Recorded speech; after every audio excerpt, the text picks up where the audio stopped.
Hey guys, welcome back to my channel. In today's video, I am going to show you how you make your own coloring. I'm going to be using Magic Bullet Looks, and I'm just going to kind of just make a coloring and have you guys see kind of what goes through my mind as I do it, because I feel like tutorials are like, well, this is how these are the exact settings and the exact presets, blah, blah, blah. I kind of want to explain it in a way that's like, okay, well, if you want to do this, then do this, blah, blah, blah, blah, blah. Let's get into it.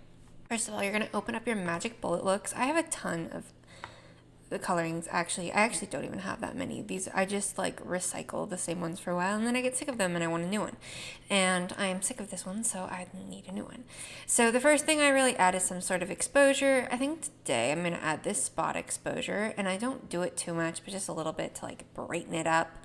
Sometimes I'll even add a little bit of a fill light to also brighten it up. There we go, kind of like that. Sometimes I'll add a gradient, but I don't really want to today. I a lot of times add edge softness, and what happens is it ends up only looking good on the one edit. Same with Shutter Streak and Haze Flare. So I kind of like to do things more like this coloring that I have, where it's just fill light, exposure, diffusion. This actually does have Haze Flare, but like a very slight bit of diffusion and a slight bit of Haze Flare, because that way it works good and I don't have to keep making new colorings, because I just like to make a coloring and then stick with it for a little while. I'm going to add some pop onto this. There we go. And I actually will add a little bit of haze, I think. Now I think what I want to do is like make the softness really high and then the spillage a little lower. And then there we go. I'm going to actually add a little bit more pop. There we go, like 77. And then a lot of times I'll put on this film negative, which I think is real fun, but you gotta be so careful with it because it gets crazy real fast. So I usually like just add the strength of it, like because if you do it like all the way to 100%, it looks crazy. So you want to kind of like do just the little tiniest little bit. I feel like it looks real cool. But like if you really think about it, like that's what the difference is. So there's a huge difference in the coloring already. Same with this print bleach bypass. Sometimes I'll add a little bit of that. Oh, exposure correction. Let's do 0. And then just add that a little bit. And then I look at the difference between them.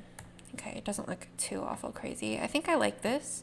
So I just save it as literally all of my colorings are just saved for whatever song I was listening to. I'm not even joking. So like whenever I made this coloring, I was watching Gossip Girl. I was listening to All Too Well 10-minute version for these. I was watching the Grease episode of Glee for this one. And then I was listening to Stay, Stay, Stay. I was listening to Rockland by Gracie Abrams, Volcano by Maisie Peters. You signed up for this by Maisie Peters. I think it's actually kind of funny because it just has the most random names, because I just kind of do it whatever I'm listening to. And this one is going to be called Tutorial. So it's going to stay in there for like ever. And it's going to be in there as Tutorial. And I'm going to be like, what did I do for that?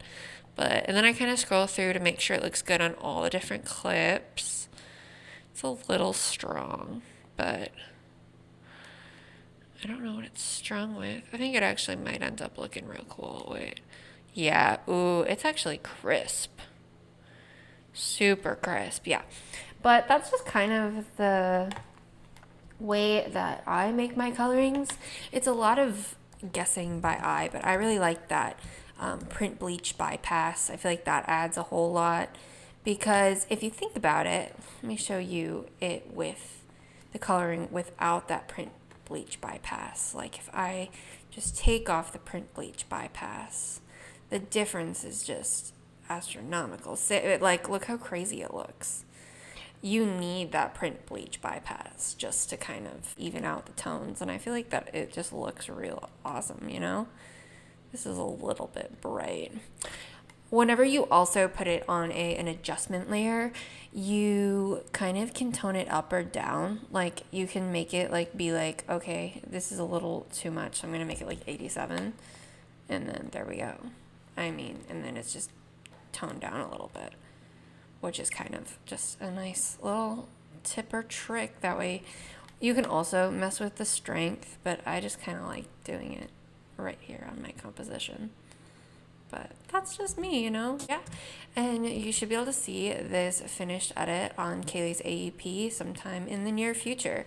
If you like this video, make sure to like and subscribe, and be sure to leave a comment of like what else you think would be helpful for me to do for you guys as tutorial-esque things. Let me know. But thank you so much for watching. I will see you guys next time. Okay, bye!